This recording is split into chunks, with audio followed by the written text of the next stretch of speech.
Okay, so last time हमने sampling के methods देखे थे और हमने देखा था कि यानी अगर आपने कोई भी सर्वे करना है तो पॉपुलेशन के अंदर से सैंपल कैसे उठाने, तो 4 मेथड्स देखे थे: convenience sampling, quota sampling, random sampling और स्ट्रैटिफाइड सैम्पलिंग।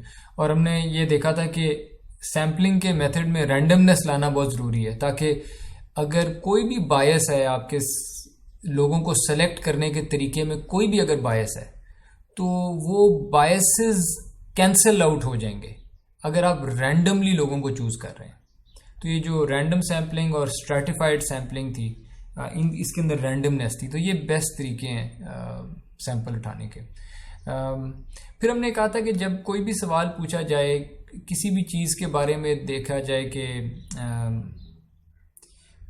मतलब स्मोकिंग हेल्थ के लिए अच्छी है या बुरी है, कॉफ़ी हेल्थ के लिए अच्छी है या बुरी है, तो इस तरह के सवाल जो है उनको हल करने के लिए आपको डेटा इकट्ठा करना पड़ता है, और डेटा आप सब लोगों का इकट्ठा नहीं कर सकते, वो महंगा होता है, ऑलमोस्ट इम्पॉसिबल होता है। तो आप सैंपल कलेक्ट करते हैं और उस सैंपल के ऊपर एक स्टडी कंडक्ट करते हैं, और फिर उससे जो भी नतीजा अखज़ होता है उस नतीजे को कॉजल रिलेशनशिप नहीं मानना चाहिए, उसको एसोसिएशन कहना चाहिए। यानी अगर कॉफ़ी, आपकी स्टडी के बाद पता लगता है कि कॉफ़ी पीने वाले लोगों की हेल्थ बेहतर थी, तो आपको कहना चाहिए कि कॉफ़ी के साथ अच्छी हेल्थ एसोसिएटेड है, एक कोरिलेशन है कॉफ़ी और गुड हेल्थ की। ये नहीं कहना चाहिए कि कॉफ़ी से good health, coffee causes good health, ये नहीं कहना चाहिए। Even if it is true, as a statistician आप ये नहीं कह सकते। ये एक्सपर्ट्स जो एरिया के बारे में जानते हैं वही इस किस्म की कोई कंक्लूजन ड्रॉ कर सकते हैं। हम एसोसिएशन कह के, कोरिलेशन कह के रुक जाते हैं। उसकी वजह यह है कि कभी कभी कंफाउंडिंग फैक्टर्स होते हैं, यानी कुछ ऐसी चीज़ें जो एसोसिएटेड तो होती हैं आपस में, मसलन हॉस्पिटल्स और डेथ्स, ये एसोसिएटेड हैं, लेकिन क्या हॉस्पिटल्स की वजह से लोग मरते हैं, या ओल्ड एज और डिजीज़ और इसकी वजह से, और maybe in some cases hospital में नेग्लिजेंस की वजह से भी लोग मर जाते होंगे, वहाँ पे थोड़ा सा कॉज होता होगा। लेकिन जनरली हॉस्पिटल और डेथ जिनमें कोरिलेशन हाई होगी, इसका ये मतलब नहीं है कि हॉस्पिटल्स कॉज करते हैं डेथ को। तो जो कंफाउंडिंग फैक्टर्स हैं उनको हमेशा देखना चाहिए।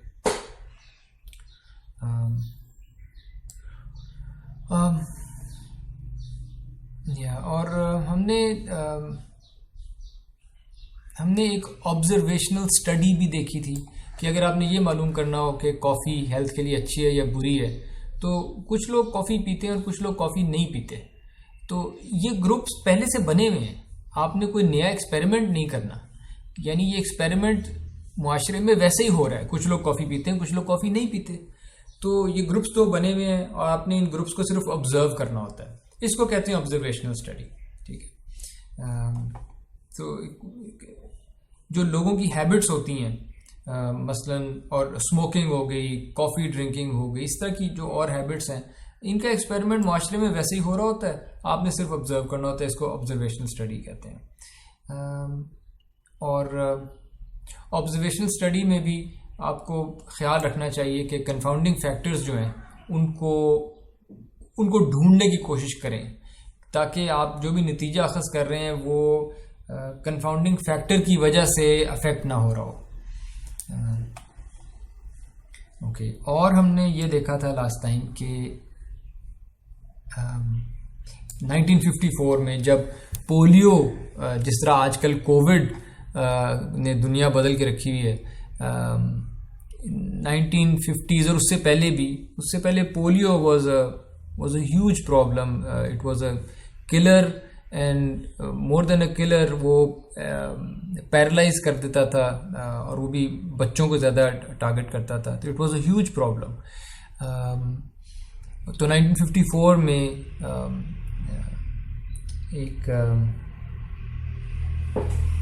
एक साइंटिस्ट था, उसका नाम था जोनस सॉल्क, और उसने एक वैक्सीन बनाई थी। उस वैक्सीन के ट्रायल्स किए गए थे। वो ट्रायल्स जिस तरीके से किए गए थे, वो एक बड़ी लैंडमार्क स्टडी थी, वो एक लैंडमार्क एक्सपेरिमेंट था कि जिस तरीके से उन्होंने किया था और अखज़ किया था कि ये वैक्सीन इफ़ेक्टिव है या नहीं इफ़ेक्टिव। तो उन्होंने what they did was they did a double blind randomized, अच्छा मैंने लास्ट टाइम प्लेसिबो कंट्रोल्ड कहा था, may be it's the other way around, I should say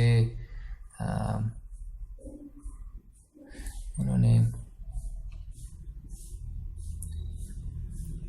controlled study की थी, कंट्रोल्ड प्लेसिबो स्टडी।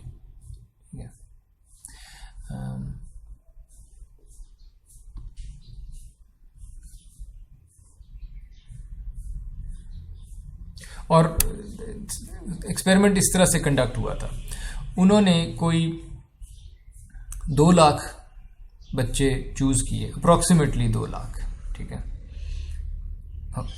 सॉरी, उन्होंने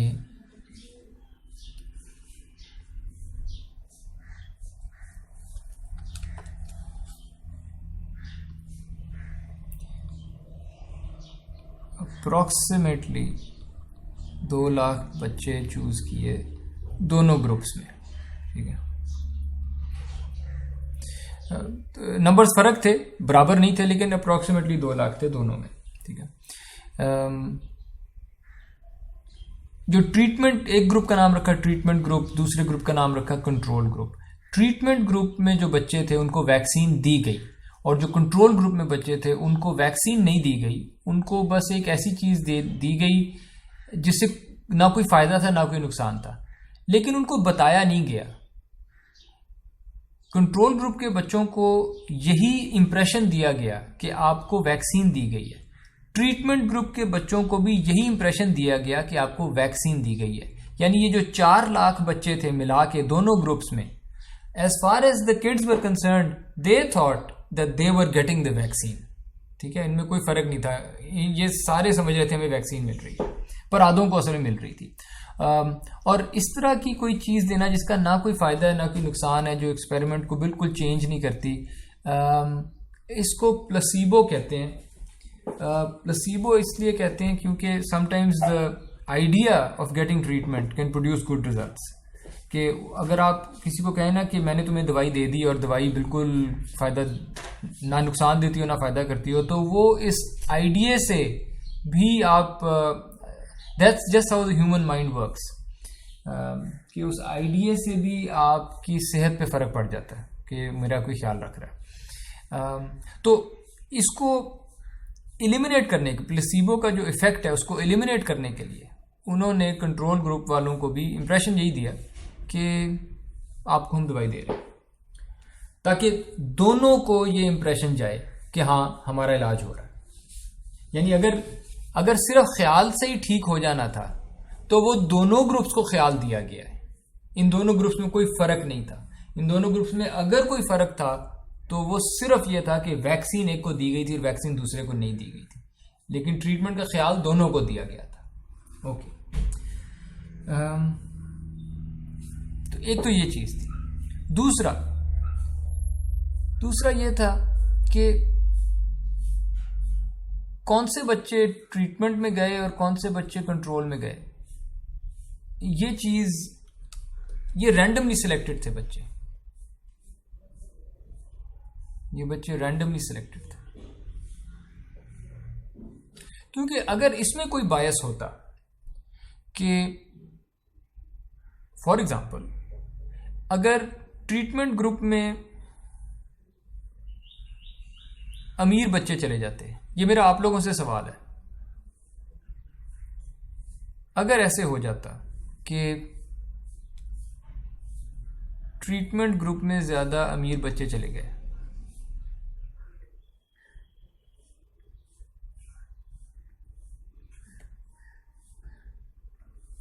और कंट्रोल में गरीब बच्चे चले गए,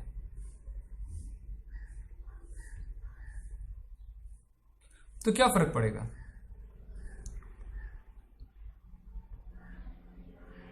सर कोई भी नहीं, कोई फ़र्क नहीं पड़ेगा। जनरली ये होता है कि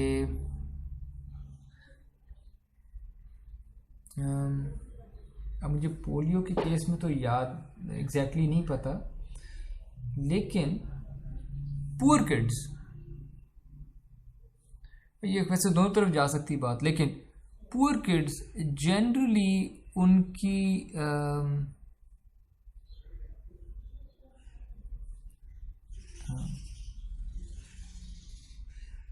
मुझे हाइजीन के स्पेलिंग भी नहीं आते हैं, आई थिंक हाइजीन ऐसे लिखते हैं, समथिंग लाइक दिस। जो पुअर किड्स हैं उनकी हाइजीन जनरली लो होती है।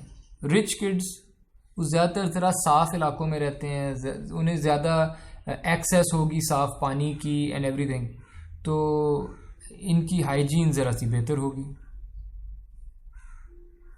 ठीक है, इनको ज़्यादा मौका मिला होगा साफ़ रहने का। पोलियो जो है ये disease of it is related to hygiene. ठीक है,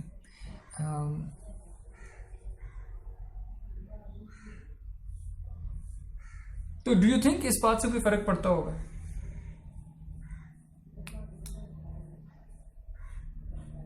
सर अब तो फर्क पड़ेगा क्योंकि जिनकी हाइजीन कम है तो वो उनको ज्यादा इफेक्ट करेगा। सर ज्यादा भी फर्क पड़ेगा। यानी जो आप समझ रहे थे कि ट्रीटमेंट और कंट्रोल में ओनली डिफरेंस, आपने इसको ट्रीटमेंट और कंट्रोल इसीलिए कहा दोनों ग्रुप्स को कि only difference was the vaccine.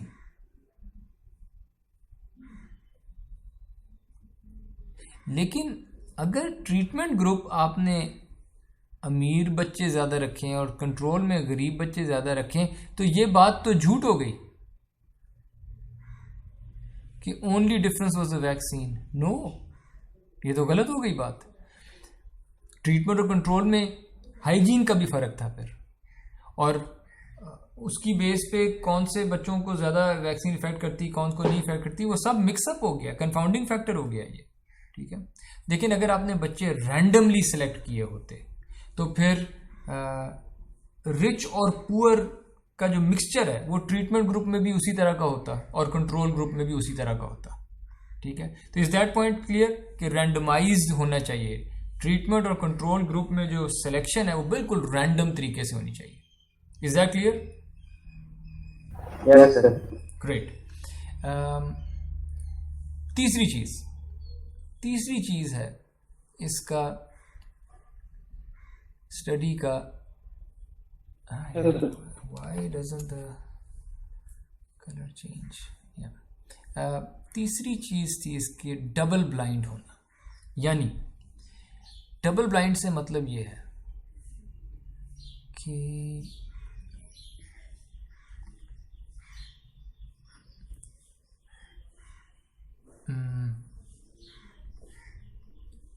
Kids या पेशेंट कह लें,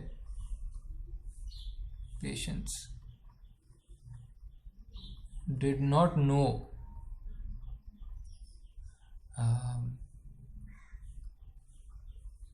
whether they were in treatment or control group। यानी बच्चे जो थे ना, they were blind to this। उन्हें नहीं पता था कि उनको वैक्सीन दी जा रही है या प्लेसिबो दिया जा रहा है। वो सब यही समझ रहे थे हमें वैक्सीन दी जा रही। लेकिन पोलियो की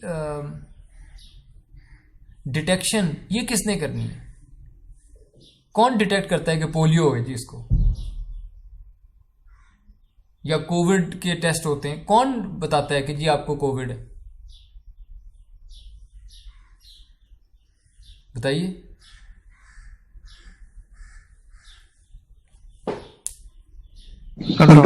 डॉक्टर बताता है। तो एंड पे तो डॉक्टर ने बताना है कि जी ट्रीटमेंट वाले बच्चे आए थे तो किसी को पोलियो था कि नहीं था, कंट्रोल वाले कोई बच्चे आए इसको पोलियो था कि नहीं था, तो डॉक्टर ने बताना है।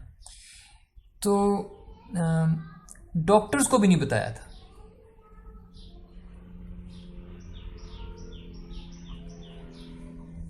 Doctors did not know which patient belong to which group, यानी ट्रीटमेंट या कंट्रोल। ये क्यों जरूरी? देखें, किड्स को, बच्चों को या पेशेंट्स को ना बताना कि आपको दवाई दे रहे हैं या प्लेसीबो दे रहे हैं, ये इसलिए ज़रूरी था ताकि उनकी सेहत पे आइडिया ऑफ ट्रीटमेंट उससे फ़र्क ना पड़े। दोनों को हम आइडिया दे रहे हैं। डॉक्टर को क्यों हम छुपा रहे हैं कि ये पेशेंट ट्रीटमेंट ग्रुप से आया है, इसको दी गई है वैक्सीन या नहीं दी गई? डॉक्टर से क्यों छुपा रहे हैं?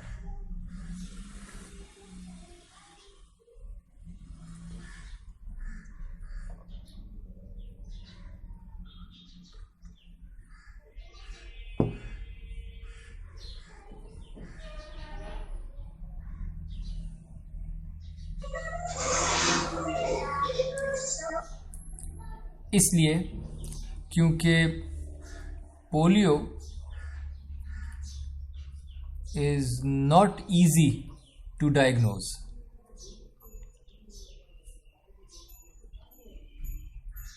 ठीक है,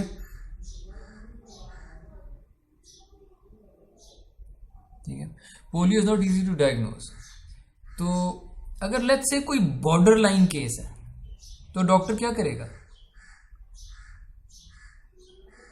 बॉर्डर लाइन केस है, उसको समझ नहीं आ रही, और अगर डॉक्टर को पता है कि ये कंट्रोल ग्रुप से था बच्चा, तो क्या कहेगा डॉक्टर?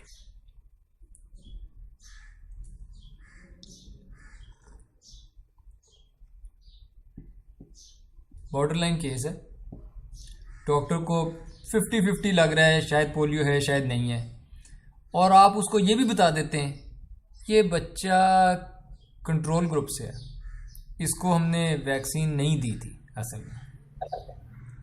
तो वो डायग्नोस कर देगा कि पोलियो? जी, वो अगर कंट्रोल ग्रुप से बच्चा है ना, तो वो कहेगा कि पोलियो है, और बॉर्डर लाइन केस ही है, 50-50 है वो, लेकिन आप उसको बता देते हैं कि यार इसको वैक्सीन दी थी वैसे। अब साइकोलॉजिकली उसको होगा कि अच्छा चलो मैं फिर कहता हूँ पोलियो नहीं है। यानी डॉक्टर का जो डायग्नोसिस है वो इफेक्ट हो जाएगा। फेयरली चेक नहीं होगा। जी, मैं यही कह रहा हूँ, फेयरली चेक नहीं होगा। फेयरली चेक नहीं होगा, ठीक है। जी बिल्कुल, यानी वो जो फैसला करना था, वो जो नंबर्स आने थे बाद में कि इतनों को पोलियो थी, इतनों को पोलियो नहीं थी, वो फैसला करना इन्फ्लुएंस हो रहा है जस्ट बिकॉज डॉक्टर को पता था कि ये ट्रीटमेंट से और ये कंट्रोल से है। ठीक है, तो डॉक्टर को भी आपने बिल्कुल ब्लाइंड रखा हुआ है। यहाँ तो चले बॉर्डर लाइन केस है, यानी डायग्नोज करना है, लेकिन और भी कोई स्टडीज हो सकती हैं जिसके अंदर डॉक्टर का रवैया फर्क होगा।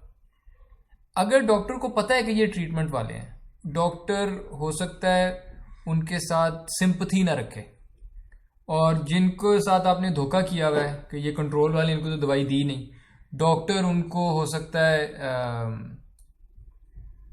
उनके साथ थोड़ा अपना रवैया अच्छा रखे। अब जो डॉक्टर के रवैये से कितना फ़र्क पड़ता है पेशेंट पे, वो भी बीच में आ गया एक फैक्टर।